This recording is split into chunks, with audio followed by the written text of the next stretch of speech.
Boa noite a todos. Me chamo Luiz Miguel, atual diretor de pesquisa da Liga Acadêmica de Neurocirurgia do Rio Grande do Norte.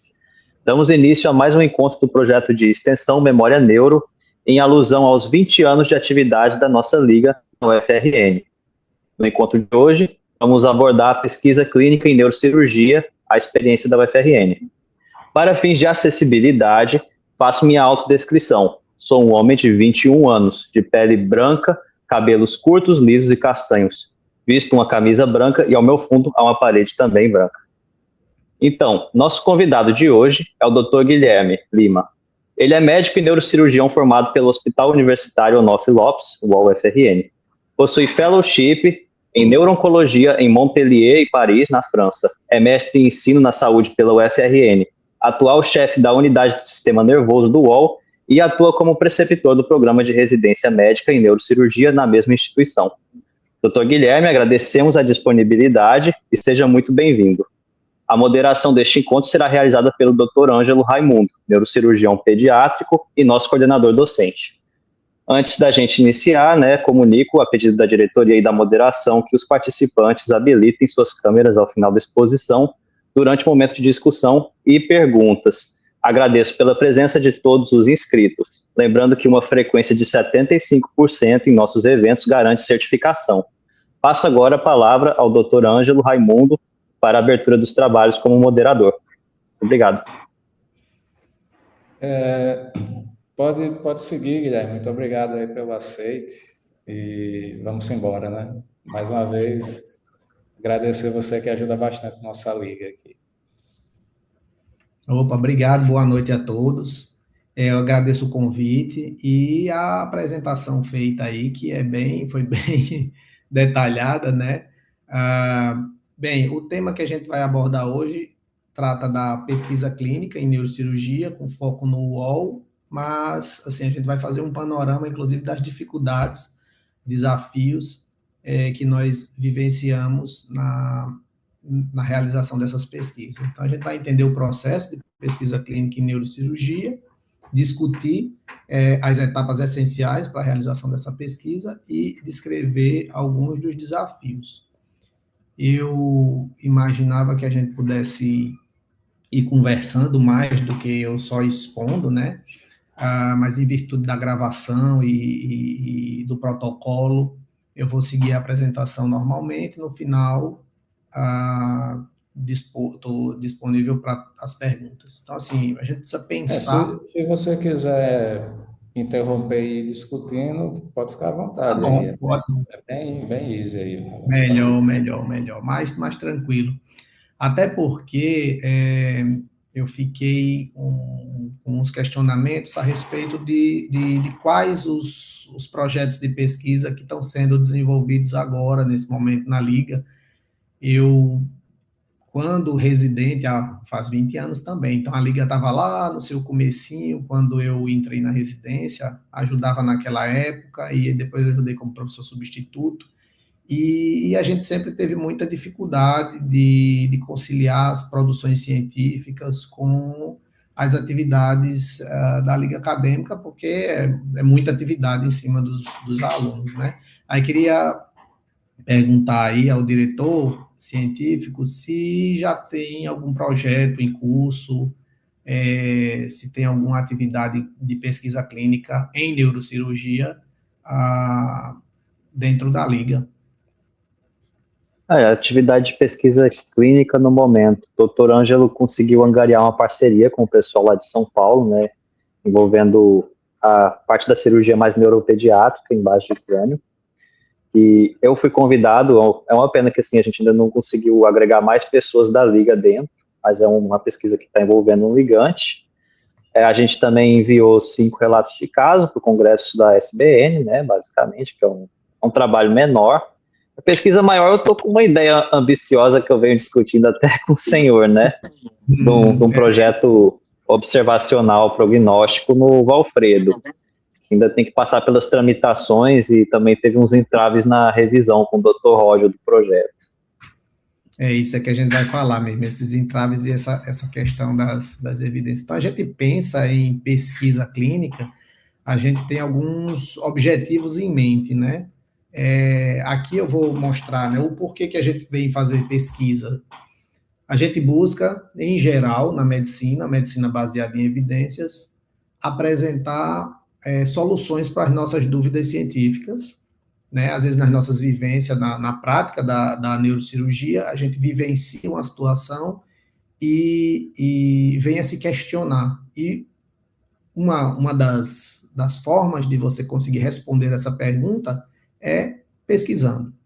Aqui eu apresento um dos estudos que nós fizemos mais recente, né, acho que há 2 anos, publicado, não, ano passado foi a publicação, foi a conclusão do estudo aceita, a publicação foi só em 2026, em busca de solucionar uma dúvida científica a respeito da manipulação da tonsila na malformação do Chiari. Então, foi desenvolvida uma revisão sistemática com meta-análise, alguns ligantes aí participaram, Rui e João Massude, não sei se eles ainda estão na liga, acho que já passaram, porque estão em estágios mais avançados do curso, né, e aí o tempo é curto. Então, assim, a gente consegue fazer algumas coisas aqui na neurocirurgia do UOL. Existe esse modelo, né, a revisão sistemática da literatura, que em teoria é mais simples pelo fato de ser um estudo secundário, a partir de revisão da literatura, mas mesmo assim tem sua complexidade, né? Outro objetivo da pesquisa é trazer inovação científica, criação de artefatos. Isso aqui é um outro estudo que nós conduzimos aí com pacientes nossos, tentando modificar um dos instrumentos dessa malformação congênita, né? A malformação do Chiari ou congênita ou adquirida, isso ainda é discutível. O que a gente tinha aqui como principal fator de resultado, uma escala baseada em opinião do cirurgião lendo o prontuário do doente. O que a gente converteu em uma medida reportada pelo paciente. Então, assim, a gente faz a criação de um artefato, de uma nova ferramenta que pode servir para outros serviços.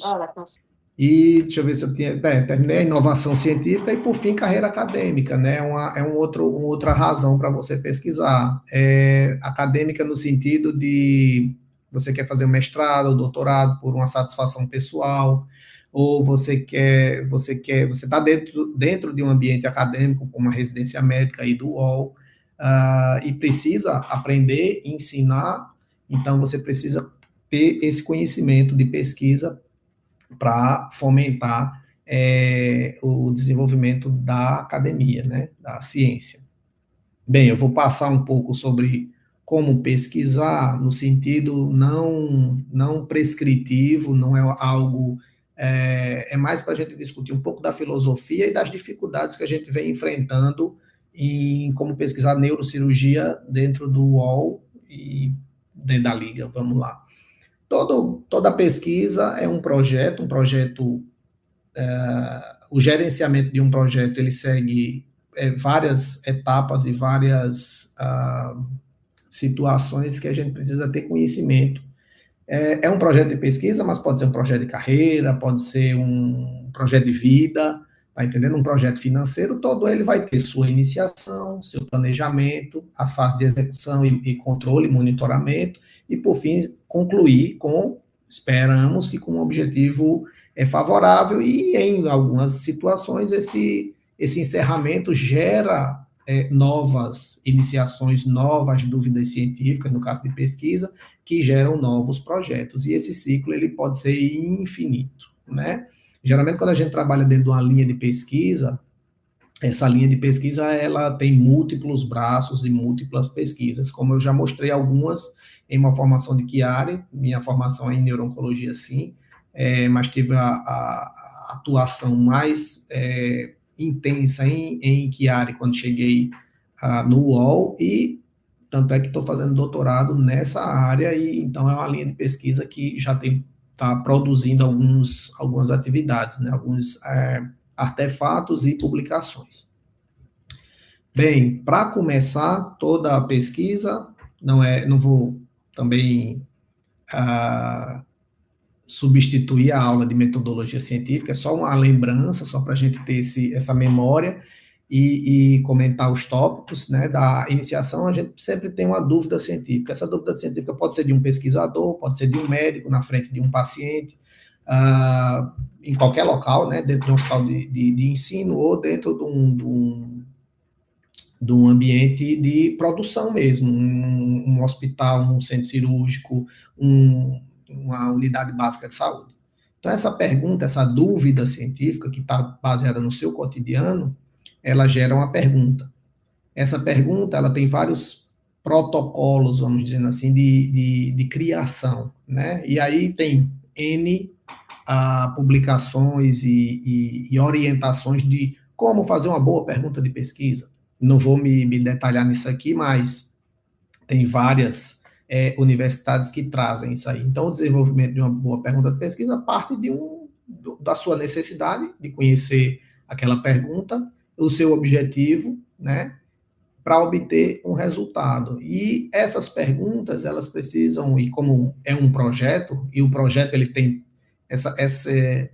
essa nomenclatura aí, ela vale para projeto também, né? E pode ser para uma pergunta de pesquisa, não só pesquisa em si. Qualquer projeto ele tem que ser factível, ele tem que ter começo, meio e fim, ele tem que ser interessante para você conseguir juntar um grupo de pessoas que queira participar do estudo, finanças, tá entendendo? Conseguir apresentar para uma agência de fomento e ela aceitar. Para isso ele tem que também ser inovador e relevante lá embaixo, porque a relevância é o que você vai conseguir transpor para a comunidade. Então, quanto mais relevante e mais inovador, mais fácil de você conseguir obter algum recurso. Claro que seguindo todo o trâmite ético, toda a situação e o desenvolvimento. Sem isso, vai ser difícil você conseguir uma aprovação desse estudo. E como uma pergunta de pesquisa, existe também essas estratégias, né? Estratégia PICO, vocês conhecem mais que eu. Esse PICO é um acrônimozinho aí, e envolve, às vezes, um picote, né? Que é o tempo de acompanhamento, ou o tempo do estudo, e os tipos de estudo também. Então, não é só a população e a intervenção. Naquele caso lá daquela revisão sistemática, a gente usa isso muito em revisão sistemática. Eu fiz essa comparação, a aplicação da tonsilectomia em uma cirurgia, comparada com não fazer a tonsilectomia. E o meu outcome foi exatamente a resposta do CCOS. Então, se o CCOS ele era melhor ou não, e aí eu consegui fazer uma comparação, inclusive a meta-análise foi positiva para o grupo que fez a tonsilectomia, porém, teve um risco maior de meningite asséptica, meningite química. Se eu tiver, assim, são termos assim que vão aparecendo, mas qualquer coisa como é que funciona isso? Pode parar e perguntar que eu respondo também. Claro que a partir dessa pergunta científica, essa delineação dessa pergunta, você vai partir para a revisão da literatura. O objetivo principal dessa revisão da literatura é refinar a pergunta de pesquisa. Então, você vai para a base de dados, vai buscar em todas as bases de dados que tiver à sua disposição informações a respeito daquela pergunta. Claro, bases de dados consolidadas, bases de dados de informação verídica. O preconceito maior era o Google Scholar, tá aí, inclusive como uma ferramenta, uma base de dados que hoje inclusive incluída nas pesquisas. Só que a grande questão do Google Scholar às vezes ele inclui literatura cinzenta. O que é isso? São teses, são livros, são artigos que não passaram pelo crivo de 2 revisores. Então, isso a gente chama de literatura cinzenta. Não quer dizer que seja mentira a literatura cinzenta, é só que ela não fez o trâmite daquela revista científica mais detalhista, né? E tem vários. De preferência, mais de uma base científica para você pesquisar. PubMed é a principal na medicina, Web of Science também, Cielo mais para as questões, e Lilacs para as questões da América Latina, né? Algumas delas você encontra no periódico Os Capos, outras não.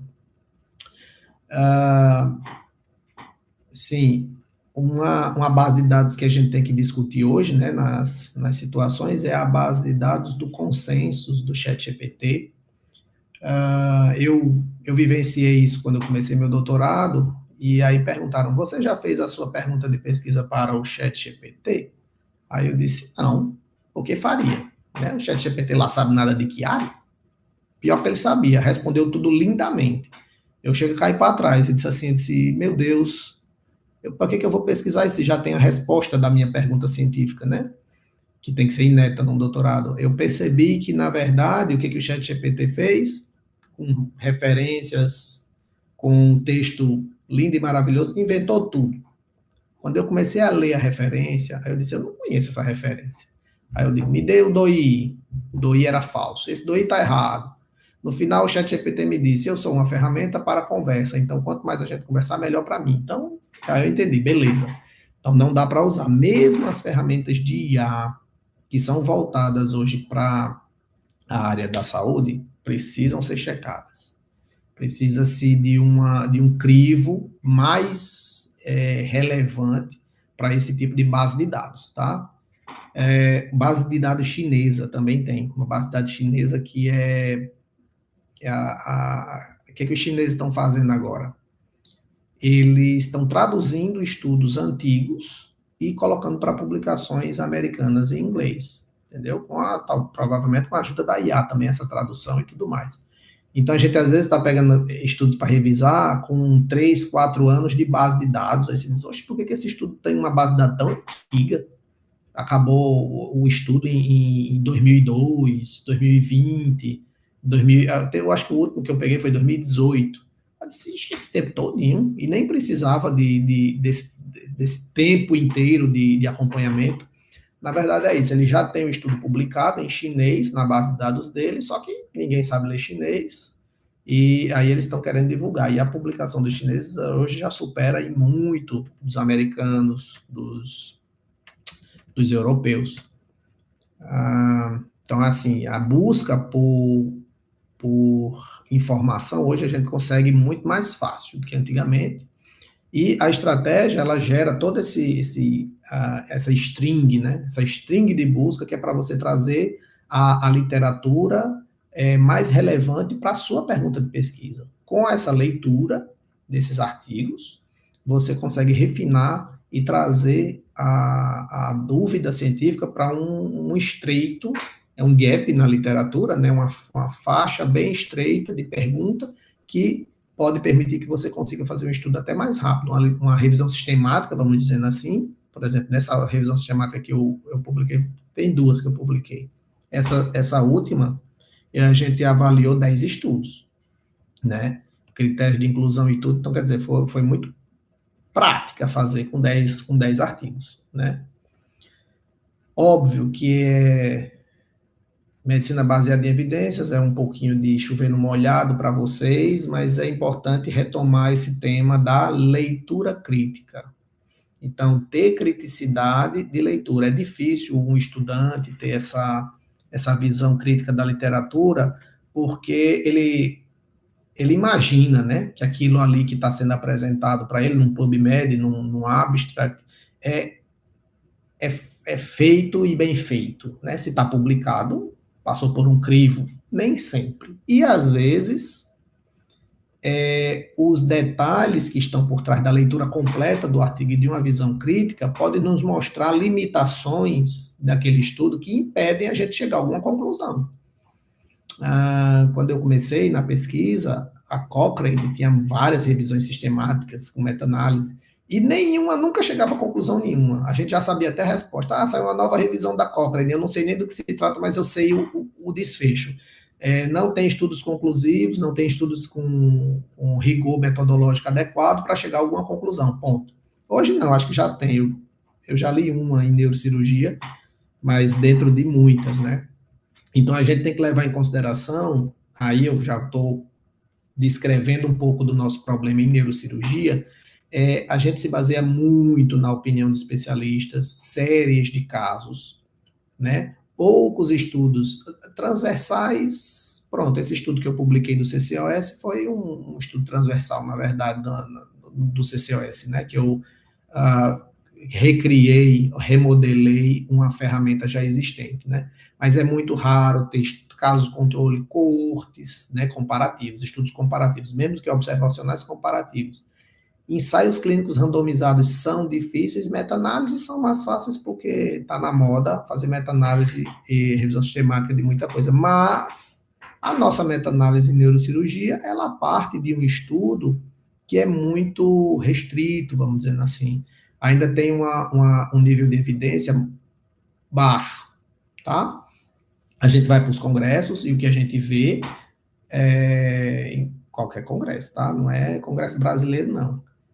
É como eu faço. Como eu faço o Chiari, como eu faço aneurisma cerebral, como eu faço o meningomielocele, intraútero, extraútero. É sempre assim, tá?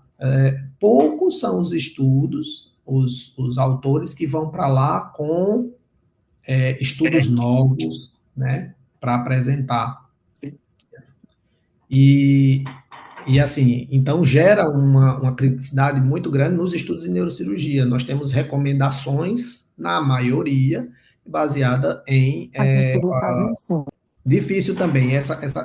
Já que ela falou em microscópio, lembrei de outra coisa que é outro ponto, né? Que é crítico na neurocirurgia, é essa questão da pesquisa de bancada. Nós temos poucos modelos de camundongo para lesão de coluna,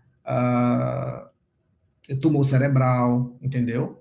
Aqui no Brasil a gente é bem mais restrito. Na Europa, onde no instituto que eu fiz lá, a neurologia, tinha uma pesquisa de bancada, né, pesquisa experimental, não é o caso da pesquisa clínica aqui, em células de glioma. Mas, assim, é coisa que se restringe. Não é bem a pesquisa clínica, é aquela pesquisa inicial, pesquisa básica, com vias de busca de alguma pesquisa clínica. Bem, então, só reforçar para vocês a necessidade de ler a literatura e aprender como fazer a crítica dessa literatura. Tem várias ferramentas para isso, em cada tipo de estudo, você tem os critérios de qualidade do estudo, então usem essa ferramenta. Claro que a gente sabe, neurocirurgia é isso aqui, qualquer verdade é melhor do que a dúvida. Isso aqui, a opinião de especialistas, os guidelines que temos, os relatos de casos e séries de casos que temos, às vezes são as melhores evidências que nós temos. Voltando à França, voltando a falar de lá. Então, e aí, voltando à crítica da pesquisa em neurocirurgia. O neurocirurgião, ele desenvolve uma técnica nova e ele não usa outras técnicas. Ele passa a vida toda aplicando aquela técnica, publicando séries de casos relacionados àquela técnica para provar para os outros o como eu faço, o como é bom o que eu faço. Só que no final das contas ele não consegue gerar ou comparar, fazer uma comparação sem viés das duas técnicas cirúrgicas, porque você pega o melhor neurocirurgião com a cirurgia do glioma da ínsula com o paciente acordado e vai comparar com quem? Só ele que faz aquilo, os outros que fazem não conseguem chegar, entendeu? Naquele nível de evidência ou naquela discussão para ter um grau de evidência mais robusto. Então, a gente ainda é muito limitado em relação a isso, de verdade. Mas existem trials em neurocirurgia. O meu doutorado é um trial. E tem vários outros publicados. Só que a dificuldade técnica de se fazer isso é muito grande. Geralmente necessitando de vários centros.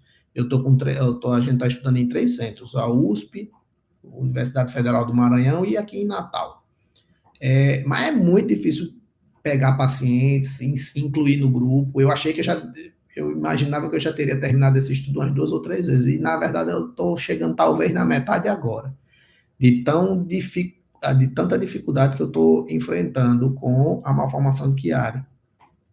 Aqui são alguns exemplos de trials que todo neurocirurgião deve saber, né? São os trials positivos e os negativos que trouxeram que apontam um malefício. Esse CRASH-1 aqui, ele mostrou que o corticoide no trauma, ele é proscrito, na verdade. Tem o NACIS também, que fala do corticoide no trauma raquimedular, que já foi mesmo esse trial, com todo desenhado, publicado no New England, se não me engano. Não me lembro exatamente onde foi publicado, mas, no final das contas, viram que tinha tanto viés que ele foi desacreditado, entendeu? Mas se usava metilprednisolona em altas doses para TRM. Hoje tem a tal da polilaminina, que está em discussão também. Então, quer dizer, vai ter um trial sobre isso? Está em que fase do estudo? A gente já pode usar, né? Não. Então, quer dizer, são as situações da neurocirurgia que a gente não pode aplicar na prática clínica de imediato, né? Então, esse é o ponto da pesquisa. Bom, depois de tudo isso feito, a gente parte para um projeto de pesquisa, escrever um projeto. A gente tem na neurocirurgia, na residência, né, uma ficha de projeto de pesquisa, com todas as perguntas que vocês vão precisar inserir no portal lá da Plataforma Brasil. Geralmente são estudos clínicos que necessitam de aprovação ética. Então, a gente tem esse modelo todinho, são várias perguntas que você vai deixando o projeto mais robusto, né? Escolhe instrumentos, escolhe a equipe que vai participar para fazer com que esse projeto ele chegue no seu destino final, e a gente veja se o projeto ele tem viabilidade, né? Ele tem que ser factível, lembrando disso.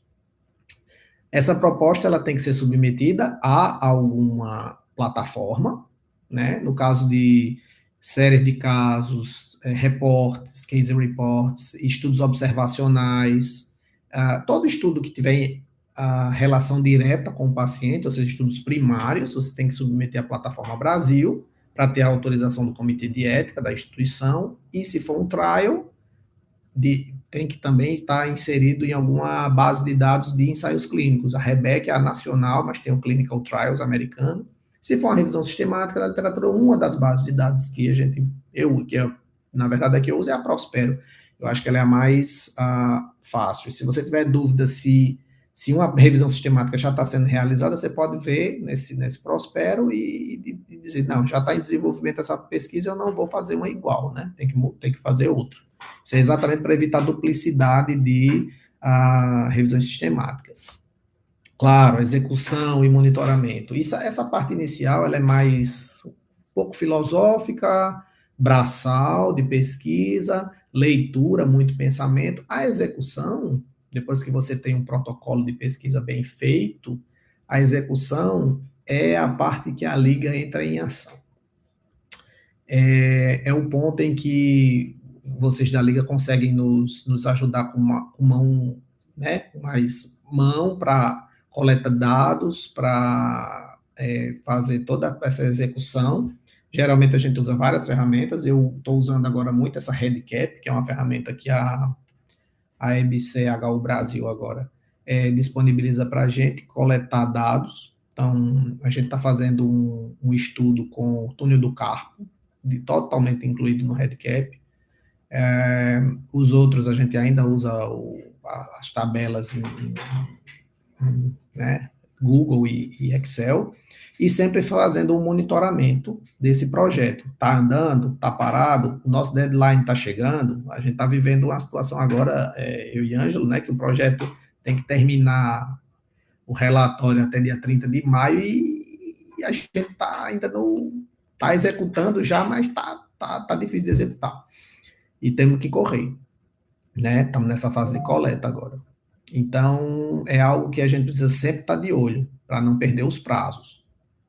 Claro que todo dado que a gente juntou ali naquela monte de planilha, a gente vai ter que passar pelo crivo da estatística para ter a sua interpretação, né? Transformar o dado em informação. Isso é básico, não é novidade, toda pesquisa funciona assim, não é em neurocirurgia.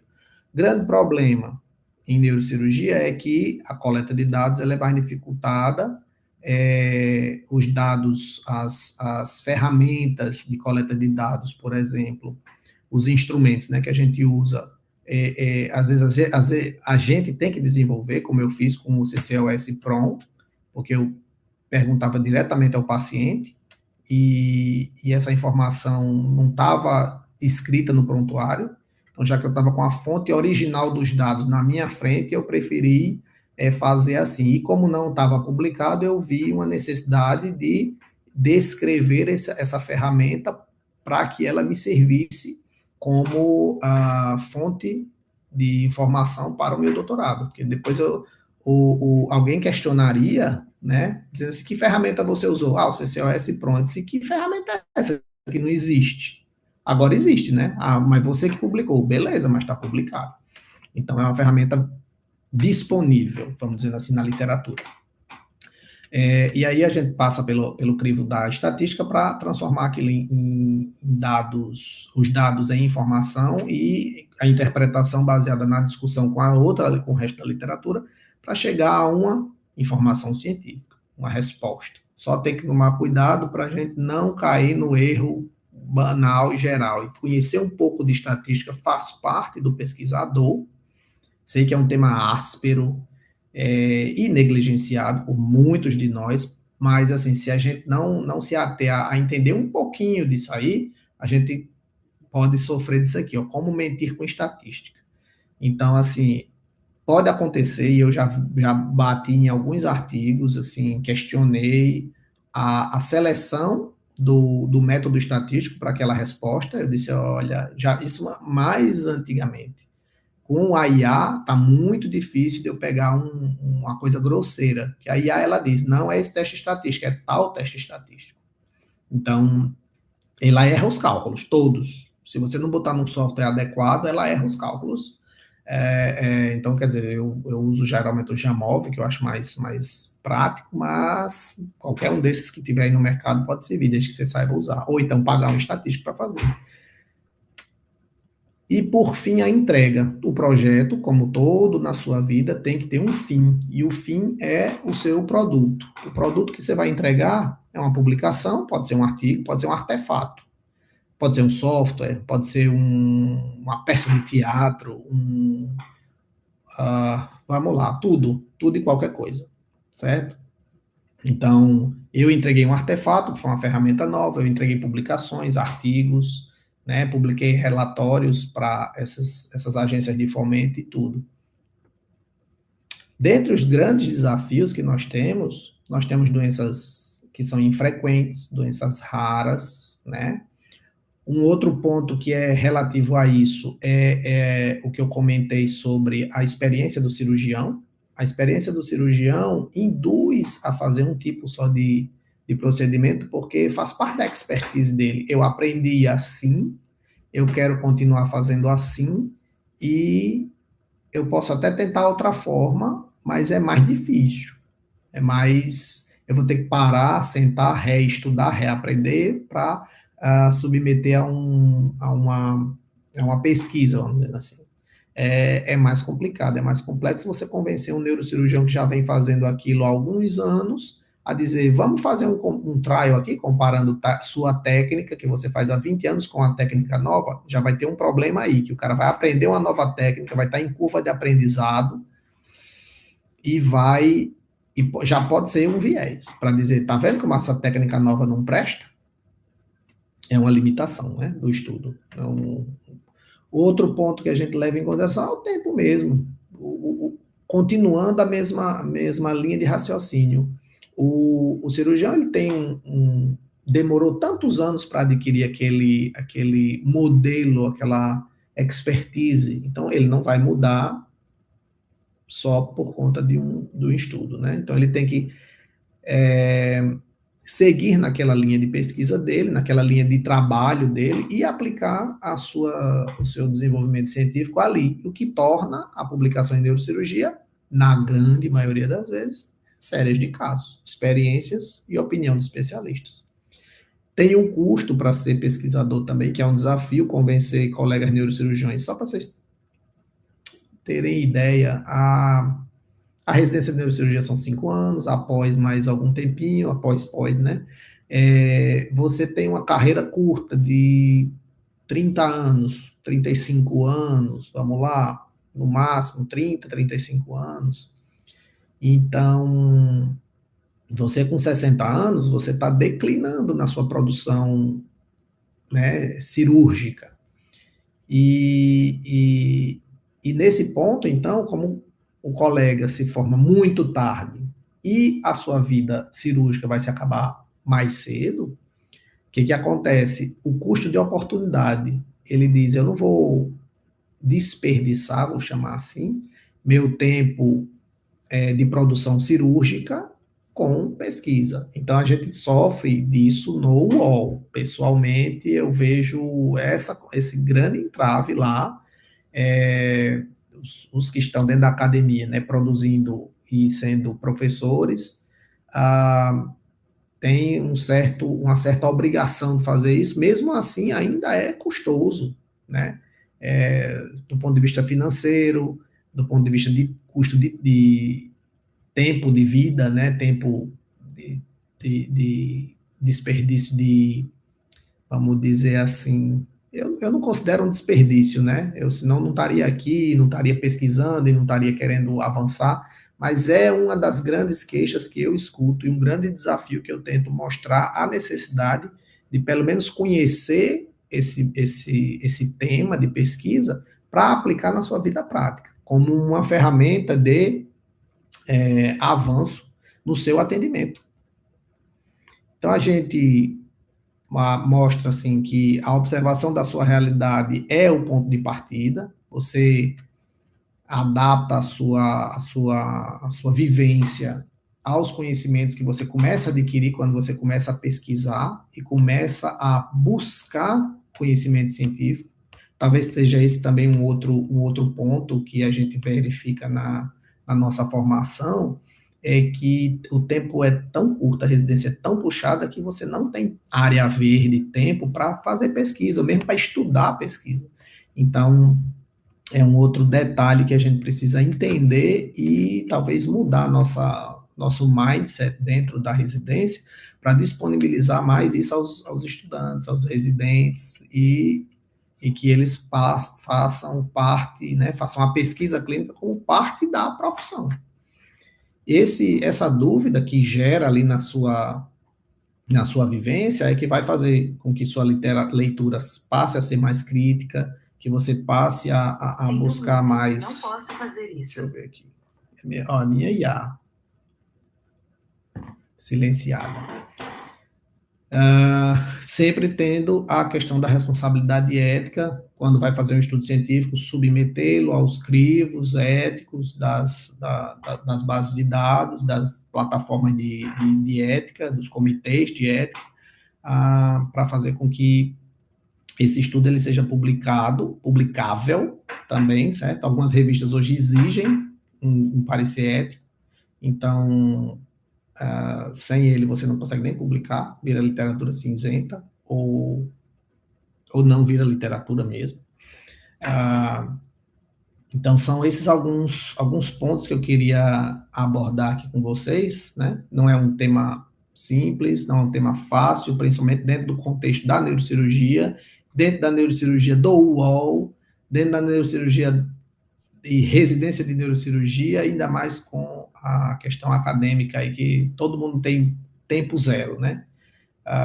Muito difícil conciliar as agendas para conseguir fazer pesquisa, com todo mundo com tanta tarefa para cumprir em tão pouco tempo. Bom, medicina baseada em evidências, uma aula de pesquisa clínica com poucas evidências, né? São mais experiências mesmo, vivências, dificuldades e soluções que a gente vem enfrentando no dia a dia. Obrigado, Guilherme. O que a gente quer é isso mesmo, sabe? Troca de experiências, vivências, né? A gente teve isso com o Juliano, que você não pôde acompanhar na primeira apresentação, né? E a sua foi muito bom, porque ficou bem fluida, assim, e a gente nem sentiu o tempo passar. Eu acho até melhor uma aula assim do que... Acho que passa bem mais conteúdo e mais aprendizado do que aquela coisa formal demais, né? Quando você põe as suas dificuldades, o seu exemplo, gera assim um espelho aí para os futuros pesquisadores, né, que podem sair daqui, né? E o ideal realmente é você trabalhar no que gosta e produzir conhecimento com aquilo que você faz, né? Então, talvez uma das maiores dificuldades que a gente tem aqui no UOL, a gente nem para muitas vezes para pensar nisso, é a localização geográfica, né? A UFRN é sim uma universidade que produz muita ciência, mas se você for ver na área de neuro, a gente tem grandes institutos muito distantes daqui, né? Você vê o centro o Instituto do Cérebro é muito distante daqui. O Instituto Santos Dumont, que eu frequento, que faz muita pesquisa, é muito distante daqui, né? E são unidades que teriam sim intersecção com a neurocirurgia, né? Até já conversei com você, eu fui no Instituto do Cérebro ano passado, né? E os caras aqui, os pesquisadores, conseguem estudar o retículo endoplasmático de uma célula, né? Eles conseguem ver a mitocôndria, eles têm ferramenta para isso, né? Então, se a gente quisesse, se a gente tivesse geograficamente os institutos de pesquisa ao redor do UOL, seria mais fácil, né? Eu via muito isso lá em Ribeirão, onde eu fiz residência. A gente tirava um tumor, um glioma, né? Ou um hipocampo mesmo para epilepsia, e a gente tinha que triturar o material em 5, 6 pesquisas, né? Os pós-doutorandos e doutorandos pegavam fragmentos dos materiais para cada um estudar. Você viu isso na França também, né? Então, as linhas de pesquisa, né? A gente não tem como fazer isso. Nossos institutos que estudam nossas doenças estão geograficamente muito distantes, né? Então, eu começaria falando isso. Você falou muito bem, conciliar ser neurocirurgião, pai ou mãe de família, né? Tem que produzir. Cada vez mais os honorários são mais baixos, né? E pesquisar é muita demanda. O ideal é que isso tudo seja fluido na sua carreira, né? Eu vi muito isso com o meu orientador de mestrado e doutorado, que é o Dr. Marcelo Valença. Não sei se eu já apresentei ele a você, né? Marcelo era um cirurgião tampa, opera muito bem, operava sempre, e pesquisas a mais de 1.000 aí, né? Então, ele conseguiu fazer um ecossistema muito em torno da vida profissional dele. Eu conheci ele quando eu era residente, né? Um dos pós-doc dele foi lá em Ribeirão, e por Natal ser mais próximo de Recife, ficou mais fácil para mim, né? Você vê, você pesquisa, mas você, se brincar, você tem mais ajuda da USP do que daqui. Você há que admitir que o doutor Eberval, até o Roger, né, que é mais ou menos da minha idade, tem muito interesse no trabalho que você está desenvolvendo aqui, né? E às vezes a UFRN, a gente aqui que trabalha no UOL tem algum grau de bloqueio da própria pós-graduação. Então, eu diria que na neurocirurgia, se o hospital universitário fosse no campus, a gente produziria mais pesquisa, sabe? Essa é uma visão que eu tenho, né? Outra coisa que eu iria comentar é essa coisa de não se interessar por pesquisa mudou um pouco, né? Quando eu cheguei aqui no mercado, eu peguei uma carona com um cirurgião famoso que você conhece muito bem. A gente foi para Mossoró fazer um bate e volta. E um dos comentários dele foi o seguinte: Ângelo, não invente de fazer mestrado e doutorado, não, que isso não tem futuro, não, sabe? Isso não dá dinheiro, não sei o quê. Hoje ele está fazendo doutorado por causa da carreira dele. Você sabe quem é, né? Então, assim, as coisas mudam, né? Quando você chega no mercado, você tem menos pacientes, você tem mais tempo livre, né? E talvez seja o melhor momento de você enveredar para uma pós-graduação estrito sensu, né? É interessante, quando eu fiz meu doutorado, eu não vou citar o nome, mas é uma pessoa que eu gosto muito, um dos maiores psiquiatras aqui do estado. O cara publicou 300 mil livros aí, e eu fui na pré-banca dele. Sabe qual foi a principal pergunta de um dos avaliadores para ele? Esse seu trabalho tem hipótese? Já pensou, né? Então, assim, às vezes a gente tem que partir do básico, né? Qual é a hipótese no meu trabalho, né?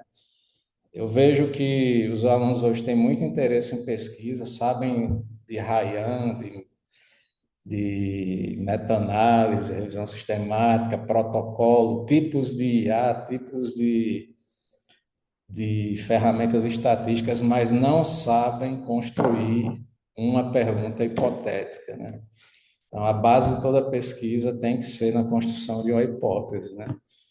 Então, a gente vê que para construir uma hipótese, você tem que saber daquilo que você está estudando, né? E a experiência de um profissional que atua em determinada área, ela é válida nisso aí. Mas, mais uma vez, obrigado aí, Guilherme. Se eu me lembrar de mais alguma coisa, eu falo aqui. A gente podia... Quer conduzir as perguntas aí, Luiz, do chat? Vamos abrir aqui as perguntas. Uma foi feita bem precocemente por um ouvinte. Se não me engano, ela perguntava sobre pessoas que. Aqui, boa noite. Foi a Mariana Lago que fez a pergunta. É possível iniciar em um projeto de pesquisa e realizar trabalhos de pesquisa estando no primeiro período, ou é melhor aguardar mais ao longo do curso? Isso é para mim? Bom, vamos lá. Isso. Depende da sua. O doutor Ângelo já respondeu, inclusive, a pergunta, né? Acho que precisa ter um pouco de criticidade e conhecimento sobre o tema que quer desenvolver. As iniciações científicas eu fiz no terceiro período, iniciação científica.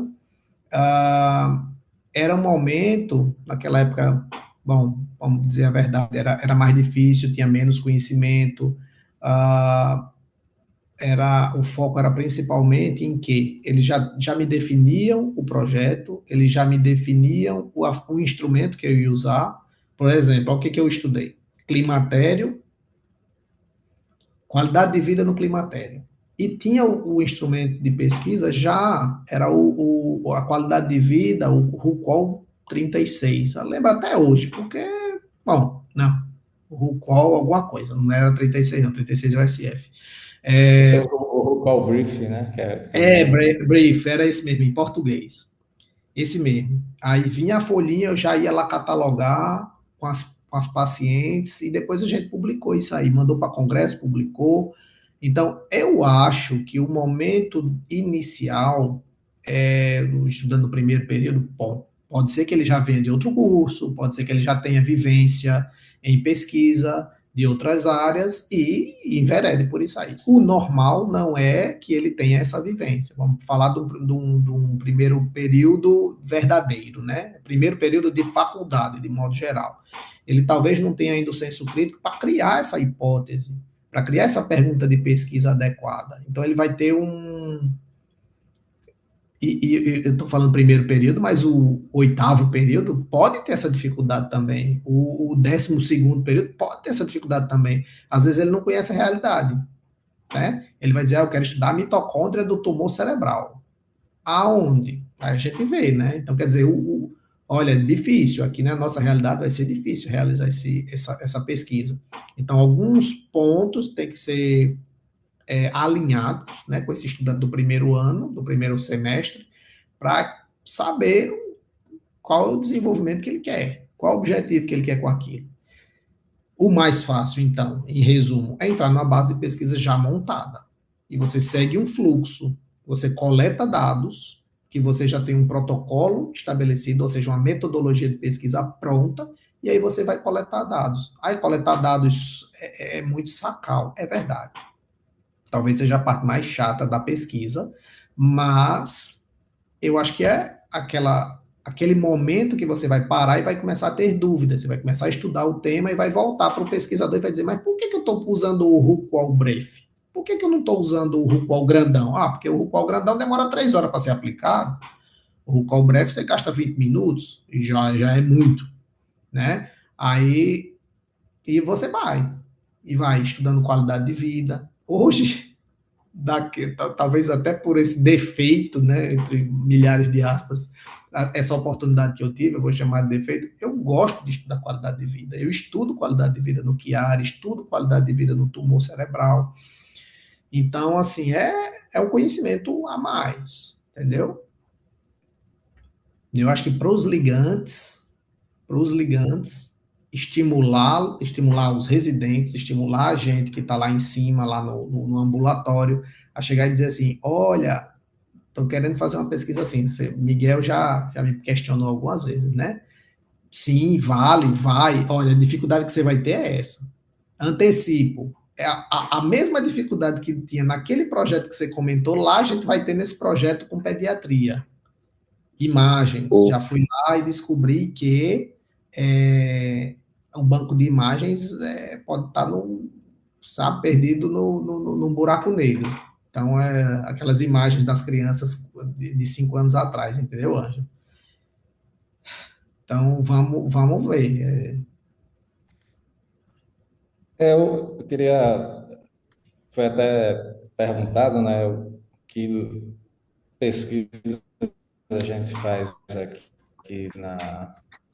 Tem a sua pesquisa, né? É o Você é Chiari. da instituição, então, pesquisa diária, né? A gente foi convidado para um estudo multicêntrico que vai gerar muita coisa com o Dr. Tudy de Mello, da Santa Casa, né? Que eu descobri depois que vai ter a participação da Índia também, né? Então, é bem Aí vai interessante. ter gente. Aí vai ter gente, viu? Eu tenho uma parceria com um projeto de pesquisa da Faculdade de Farmácia de Ribeirão Preto. A gente estuda um receptor que é presente no câncer de mama em glioblastomas, mas tem que ser glioblastomas IDH wild, né? IDH selvagem, refratários, né? Você vê, né? Faz mais de 20 anos que eu passei na residência, eles lembram de mim ainda, é bem interessante, né? Então, às vezes a UFRN tem dificuldade de reconhecer seus ex-membros, né? Você vê, achei bem legal esse convite, né? A gente está começando um estudo de espinha bífida lá no Anita Garibaldi, embora não seja atrelado ao FRN, sou eu o pesquisador, né? Então, por que lá? Porque lá eu consigo concentrar um N bom de casos, sabe, Guilherme? Aí você tendo um N, você controla as variáveis, né? Testa as suas hipóteses, fica mais fácil, né? Escolher Chiari para estudar é uma mão na roda. A gente tem muito Chiari aqui. Você opera, acho que um Chiari por semana. Gostaria, mas não é assim não, não é tão Mas pelo menos os últimos 3 meses, em média, é isso, né? assim. Então, eu acredito que um N de pesquisa você vai ter. Eu sei que Luiz, eu sei porque o Ródio avisou, está estudando alguma coisa de escalas de trauma lá Isso. no Valfredo, né? Marshall e Rotterdam, né? Isso, que é uma coisa que Ródio gosta muito também. E um dia o pessoal do Instituto do Cérebro me deixou à vontade, se quiser trabalhar alguma ideia com os pesquisadores de lá. Fica só essa dificuldade logística, né, de levar material, que material. Teria que todas essas pesquisas a gente tem que criar um projeto guarda-chuva, né? Isso é uma mão na roda para o pesquisador-chefe, né? Que ele consegue um CAI, só o que é o CAI, né? A aprovação do Comitê de Ética, né? E a partir disso ele consegue fazer algumas pesquisas dentro do mesmo aprovação ética, né? Você tem que tomar cuidado para não extrapolar demais isso aí, né? Tem mais uma pergunta aqui bem interessante, né? Porque em grandes centros é mais atrativo para o pesquisador com investimento e grandes editais, e aqui é tão limitado os investimentos e recursos.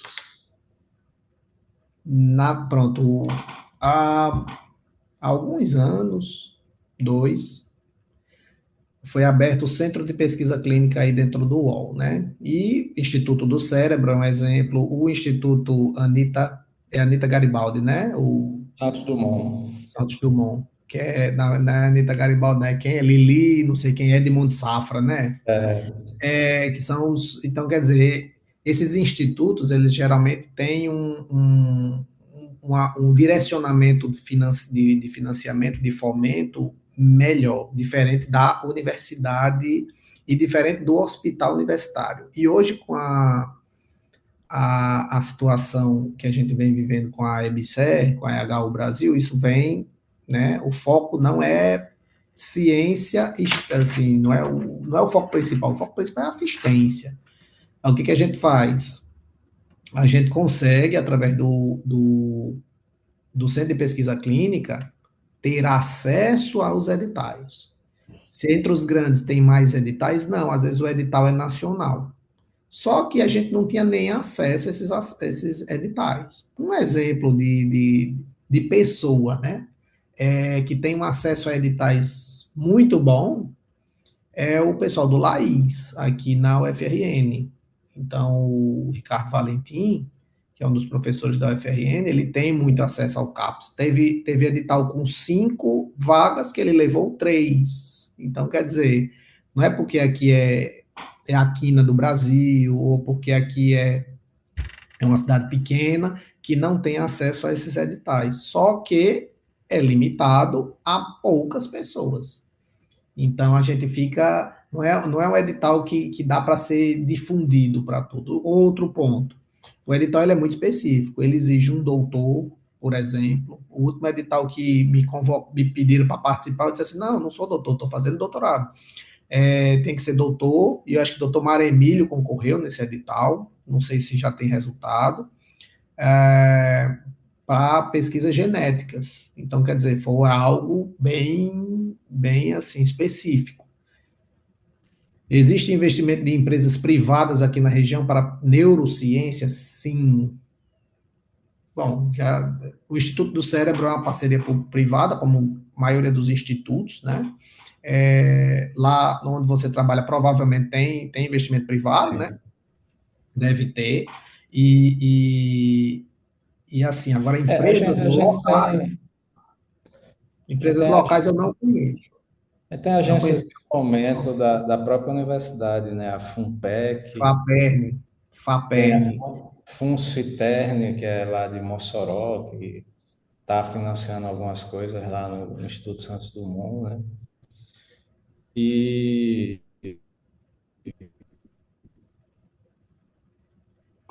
esse núcleo que foi criado, né? O Wallace que é quem coordena, né? O Centro de Pesquisa, né? Que fica no terceiro ou no segundo subsolo, né? Eu acho que é no segundo subsolo. Muito bem organizado lá, tem estatístico, tem tudo. Pronto. É um grande passo para a instituição. Rapaz, é impressionante. Se você vê como surgiu o Instituto Santos Dumont, como eles conseguiram tanto dinheiro para fazer aquilo, né? Porque o grosso ali foi pesquisa, fundações, organizações sociais, né? E é muito interessante a forma como eles conseguem. O próprio Laís, né? Se você... Essa é uma crítica construtiva, né? O que é mais impactante? Isso eu vou perguntar a você, Guilherme. O que é mais impactante epidemiologicamente no nosso estado? Você vai ter um viés que você é neurocirurgião também. É a sífilis ou são os acidentes motociclísticos? Aí, na minha vivência, é o acidente motociclístico, com sequelas e com tudo, mas vamos lá para o Instituto... Ele consegue arrecadar tanto dinheiro para sífilis, né? E não há nada para prevenção, que o acidente motociclístico sai 1000 vezes mais caro que o tratamento da sífilis, né? O que eles dizem eu acho que trauma é uma epidemia silenciosa, né?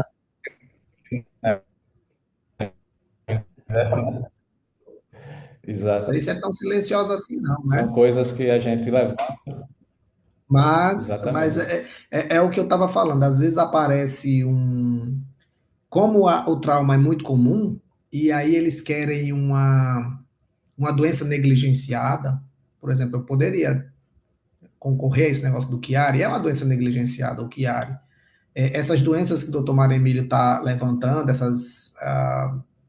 tem uma família no Seridó que tem uma malformação genética exclusiva da família, Então, quer dizer, ele leva isso aí, aquela raridade da raridade, é o que você está falando. Às vezes o foco do edital é uma doença genética raríssima, negligenciada, e aí passa batido o quê? O grosso, o trauma, o acidente motociclístico, né? Ou um AVC da vida, ou a hipertensão, ou o diabetes, porque eles já supõem que essa medicação, que essa doença, ela já é estudada por todo mundo, né? Então, é um ponto. O que é que você acha? Teve outra pergunta aqui, indicar um curso online sobre pesquisa científica. Bom, Isso aí você sabe. olha, na verdade, eu não sei se, por exemplo, como a gente está dentro da UFRN, é possível que exista no CAPES alguma orientação sobre, na plataforma do MEC, né? CAPES ou dentro da UFRN, no CEDIS, lá o pessoal que faz. ah, Pode ter algum curso. Agora, indicar é muito específico, entendeu? O curso de pesquisa científica, para quê? Por exemplo, que pesquisa científica você quer fazer? Eu quero fazer uma meta-análise. Existe curso sobre meta-análise. Existe curso sobre estatística básica, estatística moderada, sobre o uso de alguma ferramenta dessas aí, o SPSS, ou o R, ou o Jabov, ou o REDCap, existe curso para isso. É muito amplo. Do básico, eu não me lembro de nenhum assim. Aí eu tenho um viés de estar na USP e tem uma plataforma gigantesca lá chamada Coursera, que tem tudo. Então, quer dizer, eu já fiz curso lá de escrita científica, já fiz curso de revisão, de leitura crítica. Esse eu acho que é um curso que valeria a pena, leitura crítica da ciência, né? Quando você aprende a escrever, você aprende a criticar, mas não é bem juntinho, não, sabe? Não é bem acoplado, não. É um pouco diferente. Ah, É isso, eu não consigo localizar um curso assim completão. E se tiver, deve ser pago.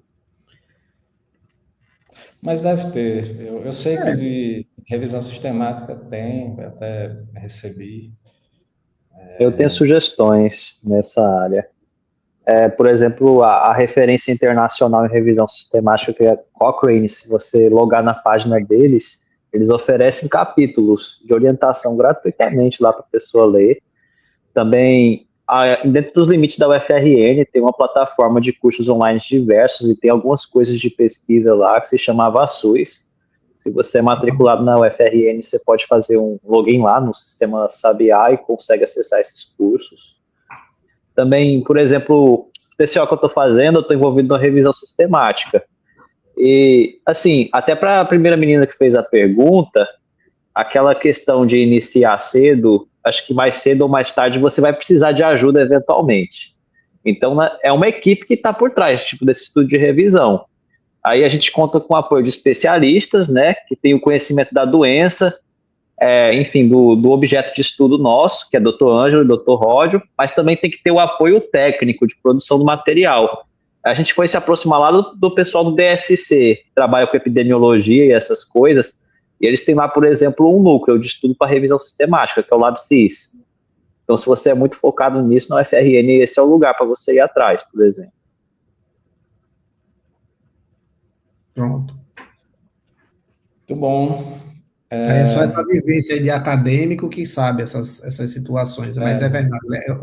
Quando eu falei CEDIS, eu lembrei do Avassus e falei CEDIS, mas é onde se produz o Avassus, né? Que é da UFRN, é lá na Superintendência de Desenvolvimento de Informações em Saúde.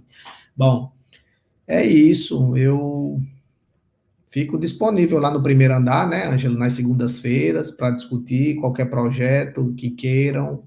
A O segunda ruim, tarde, né? Quem segundas à quiser. tarde, o ruim é porque eu sei que o tempo da gente é curto, o tempo de vocês é muito curto, então às vezes o projeto ele esbarra nessa questão de limitação. E sempre é uma situação assim que a gente precisa criar áreas verdes no nosso dia a dia para produzir, né? Ainda bem que os estudantes têm interesse, né? E hoje, com a obrigação do TCO, aí eles têm uma obrigação, né? Obrigatório, é ótimo isso, que a gente não tem nem na residência, né, Ângelo? Nossos residentes terminam a residência e não tem um TCO de conclusão. Você ainda conseguiu puxar as orelhas de alguns, né, que produziram alguma Mas coisa, um mas puxando a orelha e todos os outros alisando não dá certo, não dá, né?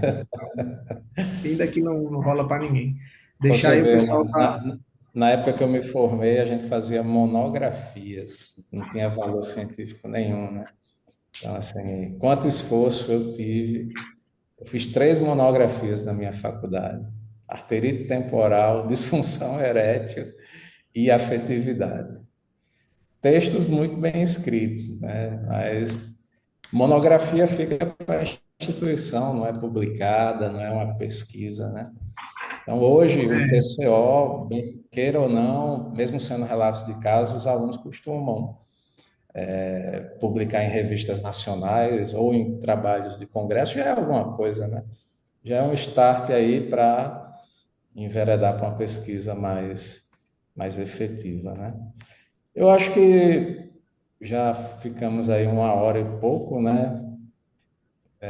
Se tiverem mais perguntas para o doutor Guilherme, eu tenho como salvar aqui, Guilherme, e mandar para você depois, tá? Tem algumas Agradeço. demandas aí de links que você, Luiz e Pedro aí mandam para os participantes. A gente teve uma audiência muito boa, viu, Guilherme? Chegou quase a 60 pessoas, tá? Isso é mais que a SBN, viu? É impressionante, né? E mais uma vez queria agradecer você. Vamos ativar aí as câmeras aí para tirar uma foto. Obrigado a todos. Obrigado, Guilherme, mais uma vez. A gente se encontra daqui a 2 semanas. Até mais. Um abraço. Tchau. Muito obrigado.